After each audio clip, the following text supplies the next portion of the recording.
भाग 38। क्षमा से सहायक बिंदुओं का सारांश। जीवन व्यक्तियों में भेद नहीं करता है।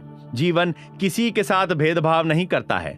जब आप सद्भाव, स्वास्थ्य, प्रसन्नता और शांति के सिद्धांतों का पालन करने लगते हैं तो जीवन आपके पक्ष में काम करने लगता है।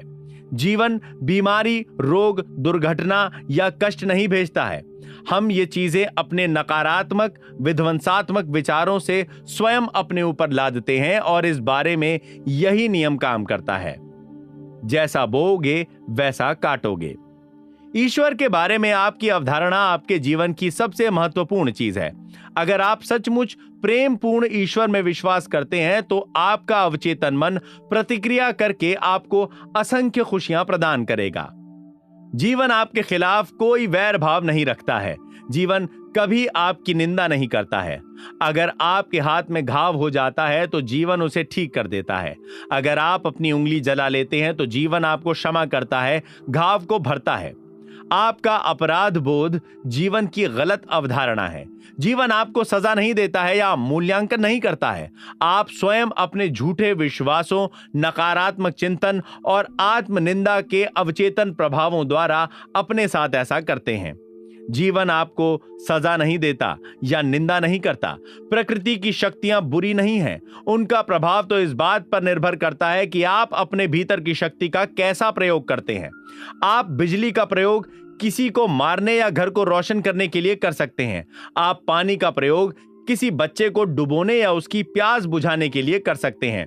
अच्छाई और बुराई व्यक्ति के मस्तिष्क के विचार और उद्देश्य पर निर्भर करती है। जीवन कभी सजा नहीं देता है। लोग जीवन और ब्रह्मांड की गलत अवधारणाओं के कारण अपने आप को सजा देते हैं। उनके विचार रचनात्मक होते हैं, इसलिए वे अपने दुख की रचना खुद कर लेते हैं। अगर कोई आपकी आलोचना करे और आपकी वे कमियां हों तो खुश होकर उसे धन्यवाद दें और उसकी टिप्पणियों की प्रशंसा करें।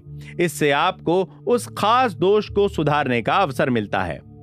आप आलोचना से आहत नहीं होते हैं क्योंकि आप जानते हैं कि आप अपने विचारों, प्रतिक्रियाओं और भावनाओं के स्वामी हैं। इससे आपको सामने वाले के लिए प्रार्थना करने और उसे दुआएं देने का अवसर मिलता है, जिसके द्वारा आप स्वयं को दुआ देते हैं।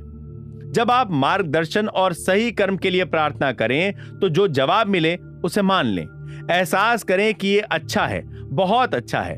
फिर आत्मकरुणा, आलोचना या नफरत का कोई कारण नहीं है। कोई भी चीज अच्छी या बुरी नहीं है, व्यक्ति की धारणा उसे वैसा बना देती है। भोजन, सेक्स, दौलत या सच्ची अभिव्यक्ति की इच्छा में कोई बुराई नहीं है। ये इस पर निर्भर करता है कि आप इन इच्छाओं, आकांक्षाओं और कामनाओं का प्रयोग कैसे करते हो। आपके भोजन की इच्छा किसी की जान लिए बिना भी पूरी हो सकती है। द्वेष, नफरत, दुर्भावना और शत्रुता बहुत से रोगों का कारण होते हैं।